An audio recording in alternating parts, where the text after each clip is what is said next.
നാം എത്ര കാറ്റും കോളും പേമാരിയും മഹാമാരിയും കണ്ടവരാണ്. ദേ ഇങ്ങനെ കരയ്ക്ക് കാലുറച്ചു നിൽക്കുന്നുണ്ടെങ്കിൽ ആരെങ്കിലുമൊക്കെ ആഴച്ചുഴികളിലേക്ക് സ്വന്തം ജീവൻ പേറി കടന്നുപോയതുകൊണ്ടാണ്. രാജേഷ്, പ്രണാമം. വിഴികളിൽ കൊടുനനവോടെയല്ലാതെ നിന്റെ വിയോഗം താങ്ങാനാവുന്നില്ല.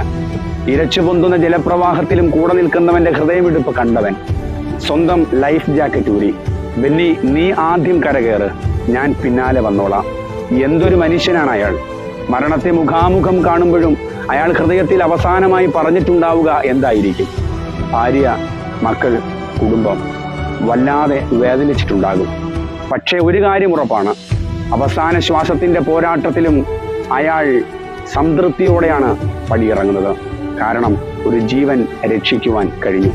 ബൈബിളിൽ ഒരു വാക്യമുണ്ട്, കേവലം ഒരു മനുഷ്യൻ എത്തിപ്പിടിക്കാൻ കഴിയാത്ത വിധമുള്ള വാക്യം. സ്വന്തം ജീവൻ നഷ്ടപ്പെടുത്തുന്നവൻ അതിനെ നേടും. രാജേഷ്, നിങ്ങൾ ഊരി നൽകിയത് കേവലം വിലയ്ക്ക് വാങ്ങാൻ കഴിയാവുന്ന ഒരു ലൈഫ് ജാക്കറ്റല്ല, പകരം ഒരിക്കലും വില കൊടുക്കാൻ കഴിയാത്ത ഒരു ലൈഫാണ്.